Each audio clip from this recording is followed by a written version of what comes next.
Hi everyone, welcome to 24/7's first Upskill Workshop of 2021. Our topic today is UX UI design. I'm Emma Rauschkal, the Director of Marketing here at 24/7. And for those of you who aren't as familiar, 24/7 is a recruitment agency, and we help creative, marketing, and tech talent get matched to freelance and full-time job opportunities. And we're really excited about today's topic because we work with a lot of UX and UI designers. So we're eager to share some trends and resources that you can put into practice. A couple quick housekeeping items before we jump in. We have you all muted for today's presentation, but if you have any questions, please feel free to submit them through the Q&A function, and we'll get to them at the end, time permitting. And we'll be sharing a recording of today's workshop later this afternoon, as well as a copy of today's presentation. So with that, I'm very excited to introduce our guest and our industry expert, Preeti Kohli, who is a UX UI designer out of Johnson & Johnson and also a former 24/7 candidate. So I'll pass it over to you. Thanks so much, Emma, for that introduction. Hi, everyone. It's a little different now that we're in this virtual world, but really happy you can join. So I think we should just get into it. Okay. So UX UI is a very complicated word. And so if you're asking yourself, what does UX UI mean? Don't be alarmed. I didn't know for the longest time either. But UX UI actually is referenced in many different ways at different companies. So you might have heard of product designer, visual designer, UX researcher, content strategist, UX unicorn is one of them, or UI designer. There's just so many different ways that you can reference a similar job. So the way that I like to think of what UX is, which is user experience, the UX designer is similar to an architect, where they create the blueprint or the map of a feature, platform, application, whatever it might be. So they kind of dictate the flow of how a user like me and you would go through a website, for example. Similar to an architect won't put a front door in your kitchen. You know, that just would disrupt the flow of how we live. Similar to how a UX designer won't make the homepage of a website your profile. So the UX designer kind of shapes the way the application flows and the path the user takes. And the UI designer is more like the interior designer. They pick out, you know, if there should be a coffee table, if there should be a dining room, and they figure out what the lighting situation is. So similar to that, the UI designer really influences the look and feel of a product or service. And, you know, they both work so hand in hand that I actually really appreciate being a UX and UI designer. It's kind of like your left and right hand. They can't really work without each other. So in some companies, they are split as UX and UI. I personally am a UX UI designer. And so an example of how they work together, as you can see at the bottom, there's a submit and cancel button. The UX designer will place the submit and cancel, whether it's up top, always persistent on the website. Maybe it's at the bottom after you fill out a form. And then the UI designer will come in and they'll dictate how it looks. So if you can see the example below, there's 3 submit and cancels. The first one, the submit and cancel, are both blue. And this actually can cause a lot of errors because if a user is moving quickly, they might accidentally click cancel when they meant to click submit. And if you guys have ever filled out like a really long form, if you click cancel, you're going to be so pissed. Totally. So yeah, it is really important because you want the user to be able to go through an experience and not run into errors. So as a UI designer, I might go with the far right design with the submit being in a button style and the cancel being just a link. And this is to help the user move quickly through the platform. So that's a way that the UI and the UX designer will work together. I love that analogy. I think it makes it really easy to understand how the two roles work separately and together. Yeah, it's definitely very interconnected. So why do companies invest in UX UI design? I think in the last 10 years, we've seen this huge push to, have product designers on the team and sitting at the table when important conversations come up. And the best way to explain this is to go over an example. So if anyone's familiar with the company Yik Yak, when I was in college, Yik Yak was, the app that everyone had. It was basically an anonymous app, kind of like Twitter, but you have no profile. So you can go on there anonymously post, different text, whatever you wanted to say, and you would be affiliated with certain groups. So if you went to a certain college, you sign up to that college group, and it's like an anonymous board, and you can post whatever you want. So it was one really entertaining because when it's anonymous, people are definitely more honest. But two is like a way to just even find out what was actually happening in school. So Yik Yak was really successful. It was a multi-million-dollar company. And then suddenly Yik Yak disappeared out of thin air. I don't know if you remember that, but it's just like it ceased to exist eventually. Yeah, so tell us what happened. So basically Yik Yak decided to enforce all users to make a profile. And once you make a profile, your posts are no longer anonymous. So, the one thing that users were coming to Yik Yak for, they removed. And that is why Yik Yak no longer exists, because all the customers left. So the user experience is so essential to the success of a company, because if you think about it, like a company is making a product or service for you, the user. And if they don't listen to you or, know what you want, but decide to go in an opposite direction, naturally the users and customers will leave. And so I think a lot of companies have started to realize and recognize that they need to pay attention to what the users want, because it does affect their business. And as you can tell, Yik Yak, is no longer in business. They didn't listen to users when users said, we want an anonymous platform. And they enforced the profile, which then in return ruined their company. So that's why it's really important to do user research, to interview users, even just like create surveys, because you want to know what your users want. So that's why I think companies are increasing their efforts with product designers. Yeah, that's such a great example. And there's so many platforms too where you can collect info from users, what they like, what they don't like. Mm-hmm. So excited to kind of tap into some of those resources as well. Definitely. So skills that make a UX UI designer successful, what you'll hear over and over is the word empathy. Like you can't have UX UI without the word empathy. So what empathy essentially means, sympathy and empathy are different. Sympathy is, your friend's going through a hard time and you might send them a card like, I'm sorry that you're going through this hard time. Empathy is that your friend's going through a hard time and you've had a similar hard time, so you really understand how they feel. And so empathy is putting yourself in the user's shoes and trying to figure out what they would want. So, Domino's Pizza, I think we're all familiar with, has done a really good job recently in being a very empathetic company. So Domino's is it's in a million countries at this point. It's everywhere. Like whenever I go to India, there's Domino's. I don't know if you've seen Domino's in certain places. Yeah, all over the place. Yeah, so I think Domino's has really infiltrated the global market, which is amazing. But when they initially started franchising out to other countries, they ran into a lot of issues. So one issue they ran into was in Japan. And when they first went to Japan, they took all the pizzas we have here in America and just brought them to Japan. And so in Japanese, they don't have a word for pepperoni. But Domino's went to Japan and, had pepperoni pizza on the menu as they do here. So a lot of Japanese customers were ordering pepperoni pizza. And then when it would be delivered, they expected it to have peppers on it, not this thinly sliced pork. And so this caused a lot of issues for Domino's. Yeah, because totally the wrong experience.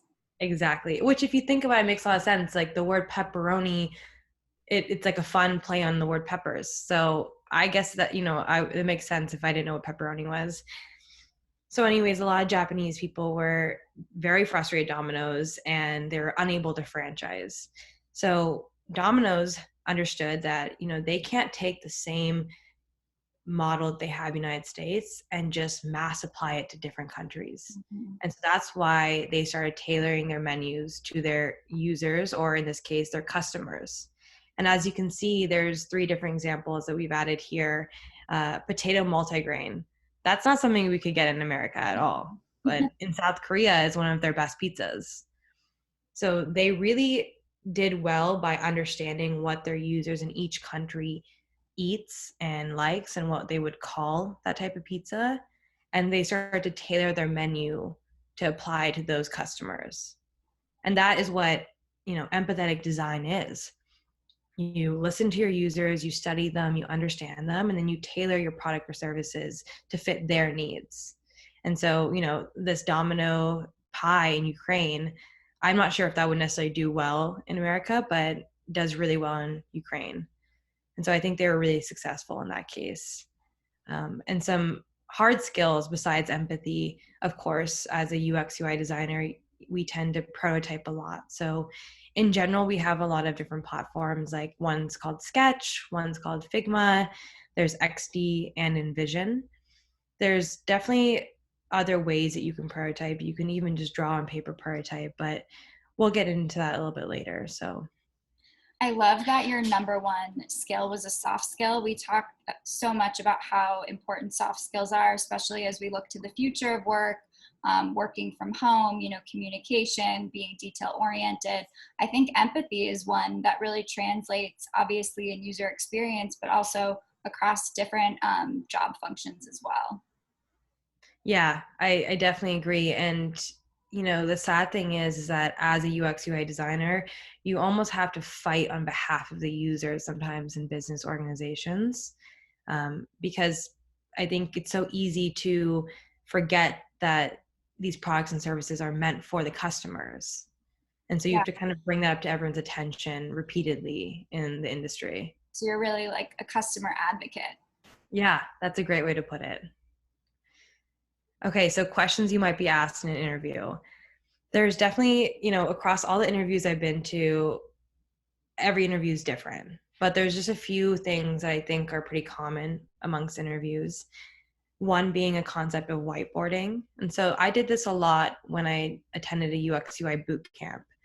And whiteboarding essentially is an activity where someone can give you a design challenge and they're testing your design thinking. So you might be sitting in an interview room and they might give you 30 minutes to come up with a design solution for a problem. So one example that I was given was, we used to have our school on the 16th floor of a really tall building, and other floors were companies like Twitch and whatnot. So during lunch, there's only 6 elevators, but during lunch the elevators were always busy because they'd have to go like the 30th floor was benefit, and if we're all going to lunch at the same time, there's a lot of traffic and using the Yeah. elevators. And it was really annoying for me to walk down 16 flights of stairs.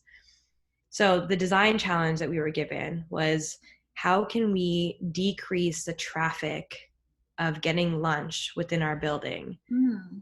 So as you can tell, it's not really like a design. I'm not drawing like mobile or web screens, but what they're testing is your design thinking. Like, how can you come up with creative solutions to help manage this traffic? And so, we had 30 minutes to do this and we all presented our ideas, and there was a huge variation of solutions that all of them really were viable solutions. But for some examples where we have time slots per floor of when you can go up and down, one person, drafted that we would create a like elevator chute for food, which was really innovative. So how Chick-fil-A does, where, the delivery person would put the tray or something Yeah. and the chute would take it up and down. Another person would be that we would get a text message. Like, there's so many different ways to approach the same problem, but that's what design thinking is. So that's something that can come up in interviews. one thing I've personally been asked is to design mobile and desktop of the current company's website. So I was given one page and they asked, like, how can you make this better? And it's not really about like, can you change the colors? Can you make it look prettier?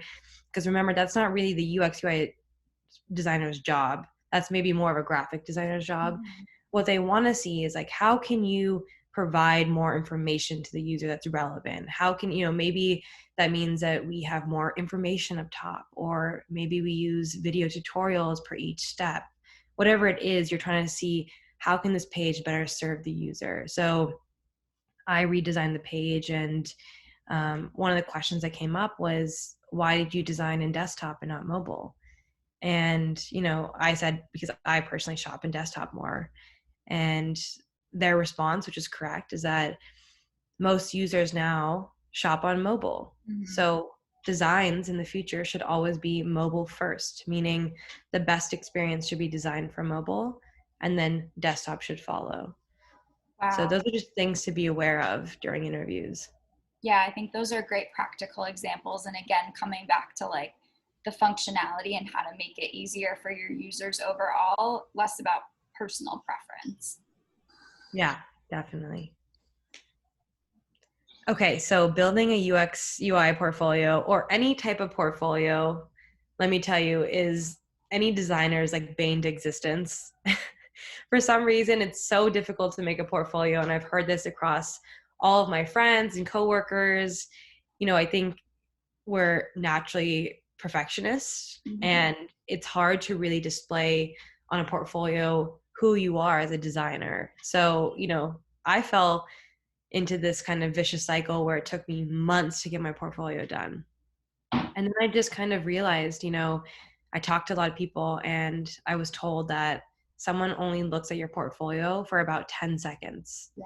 And so I'm spending so much time on all these details of my portfolio. And then I just did this quick little like test with my friends of scroll through my portfolio in 10 seconds and tell me what you saw. And so they did that, and they weren't understanding anything I was trying to communicate. So I, redefined my approach and realized, what am I trying to communicate? One thing that a lot of jobs say in their description is that you need to be able to prototype.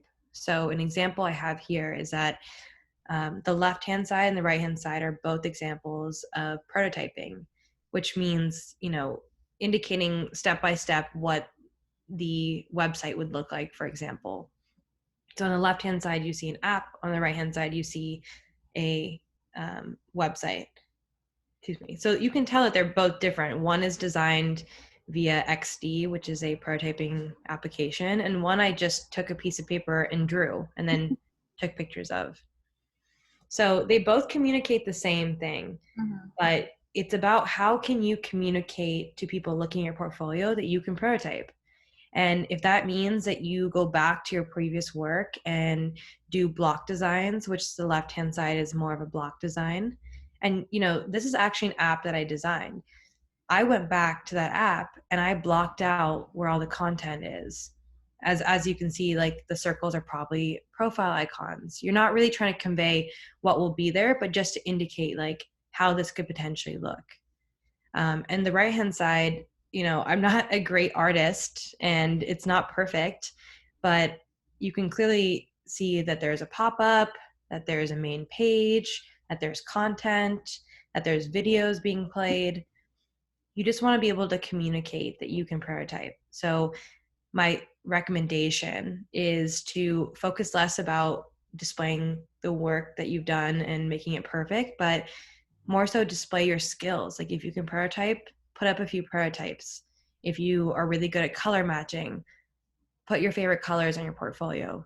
You're just trying to capture the attention in 10 seconds and make sure that you are conveying your skills in that time.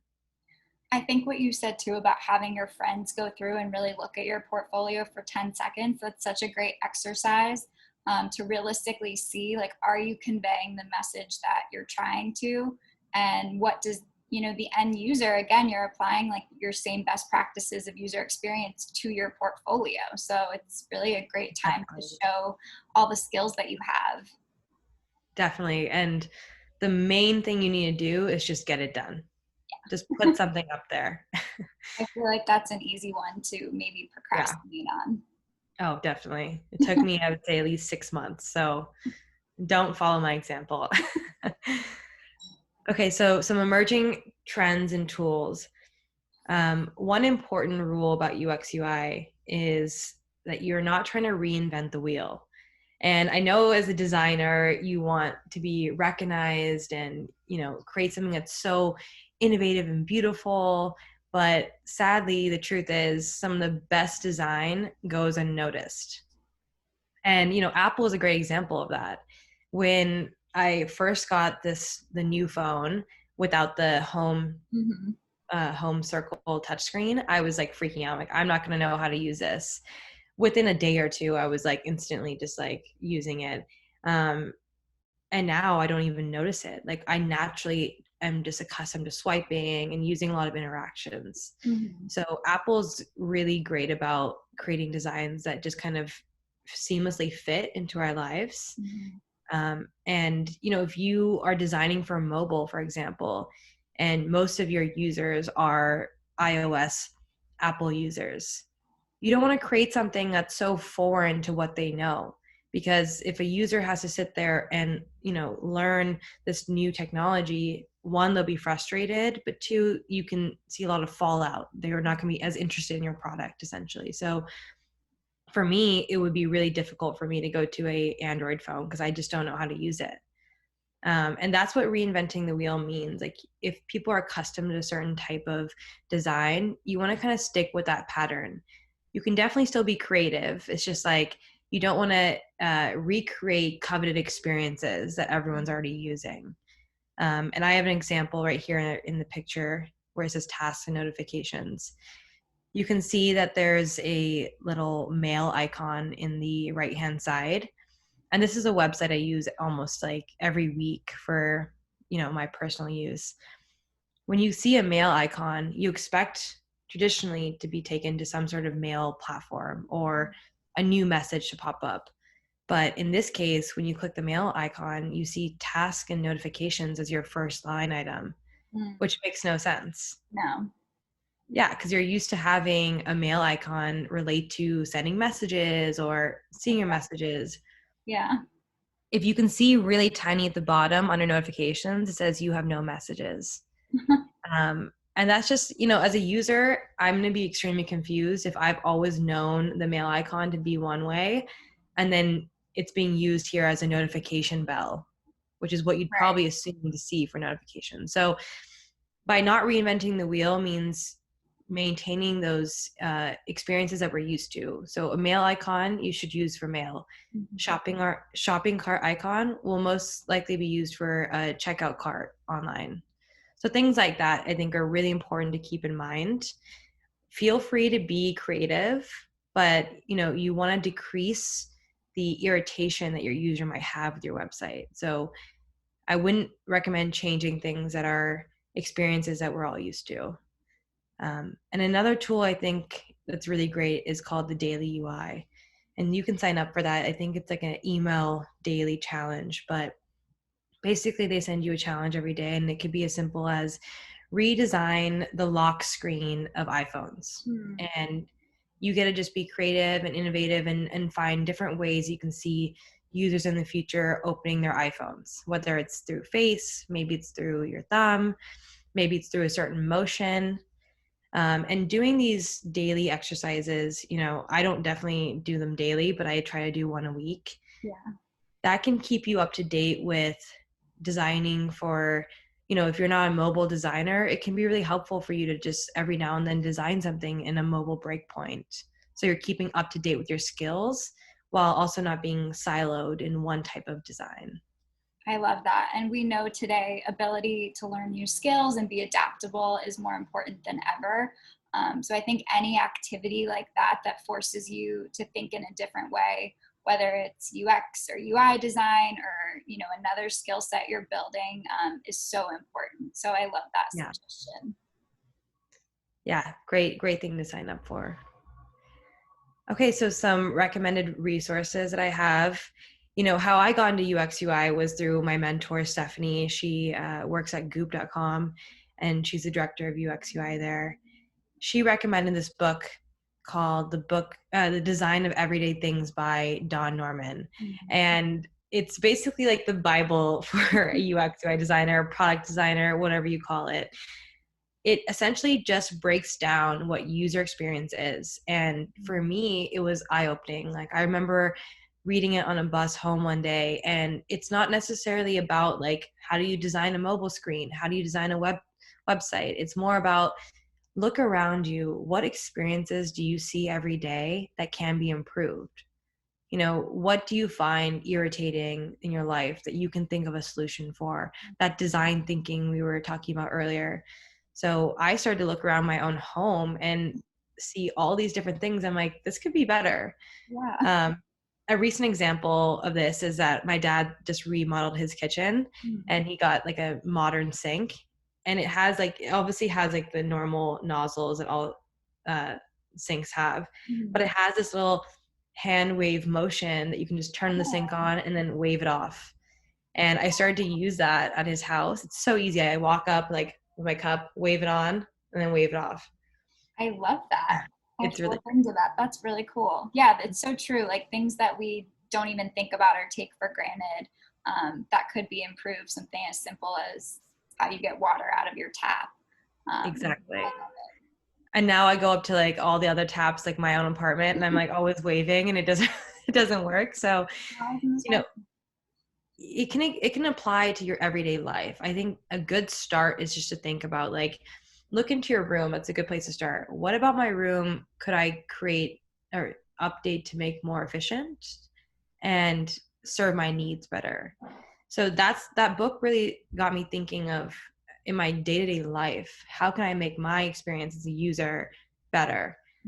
And so that kind of got me thinking about it more. And I learned about the 10 usability heuristics, which I think is a great just matrix, rubric, anything for understanding the mechanism of UX UI. So you can just go ahead and Google 10 usability heuristics, and Don Norman actually contributed to creating these. And basically it's like 10 commandments of UX UI, and referencing these different heuristics really makes you sound intelligent in interviews, and it makes you seem like an expert, because there are very researched and try and true experiences that you must look out for. So I think one of the heuristics talks about limiting errors. That's a big thing in UX UI, is how can you prevent users from running into errors, which, you know, in return can have a product flop. It can cause a lot of issues.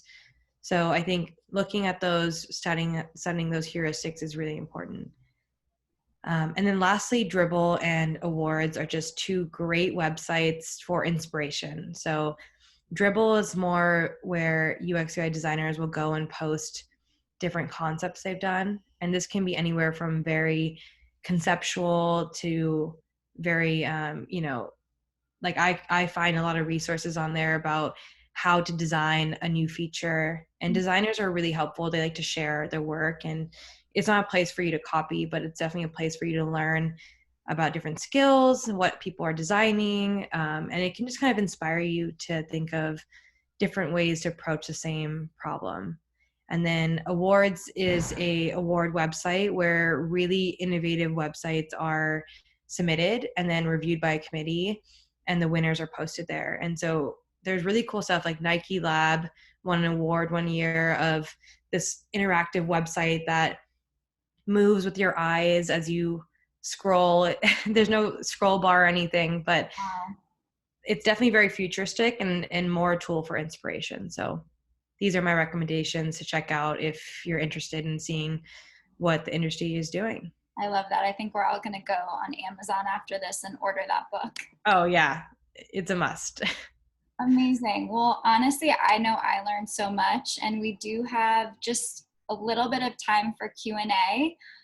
So let's just hop right into that. Let's see. So our first question is, do you have a favorite UX or UI trend for 2021? That is a great question. So as far as a trend, I've really been enjoying, as I mentioned earlier, the iOS updates of increase in swiping. So a lot of my interactions now are like pull from the top, pull from beneath, tap something. Recently, I designed essentially a bar that appears and disappears, which I really enjoy. Very limited interaction on mobile design. So I've been really interested in how can I have like the most content and least amount of like status bar information on a page. Yeah, that's a great one. And then this next question says, I'm interested in UX UI and I want to take next steps to transition my career. How would you recommend getting started? So I would recommend reading the book. And then after that, I would recommend either downloading Sketch or, getting a free trial to Envision, some prototyping application, and just learning how to make the most basic prototype. Like how can you make, let's say, a profile page for mobile and just go through all the steps in creating a really simple yet useful profile page. And I think that will just get you started with how to feel comfortable prototyping. And then you can definitely take it from there. Yeah, so it sounds like getting some real tangible experience and practice is the first way to get started. Yeah. And you don't have to be like a graphic designer or anything to learn these prototyping tools. It's really as basic as drawing squares, and those squares can represent images would go here. A Mhm. profile icon will go here. You just want to start thinking about how you would envision a design working from start to finish. Yeah, that makes sense. And unfortunately, we only have time for one more question, which our last question is, do you have a recommendation on how often you should be updating your portfolio, which we now know is very important? Yeah. My recommendation before you have, a job would be your profile. Your portfolio is something you should be looking at every single day. And Mm, that's what I was doing. I would go to a cafe every single day, whether it's just reworking a sentence, making a new asset, whatever it is, every day while you're job hunting. Once you have a job, I would say every few months is, a great idea. I think I will start revisiting my portfolio. In the beginning of a job, it gets a little hard, which we all understand, but you definitely want to keep it up to date. Designs are always changing, and you might have to go back and update some photos or verbiage you have on there. so it's kind of like a constant thing that should Yeah. be changing as you gain more experience. And you want your portfolio to also have a good experience. So if your menu or whatever is confusing, you should revisit and try to use it as a case study of how can I make this the best experience for someone looking at it. Yeah, that's great advice. Well, I'm sorry, I know there's a few questions we did not get to. I promise we'll follow up with those after today's workshop. Preeti, such a big thank you to you. It was so great to have you. I think we all learned a lot today. Anyone on the workshop who is either interested in getting into UX, UI, or already in the space, check out 24/7's website. We have all of our jobs posted on there. If you are looking for work, be sure to look for our next workshop. We'll have the date for that upcoming soon. And yeah, thanks again. Thank you for joining. Yeah, thank you so much.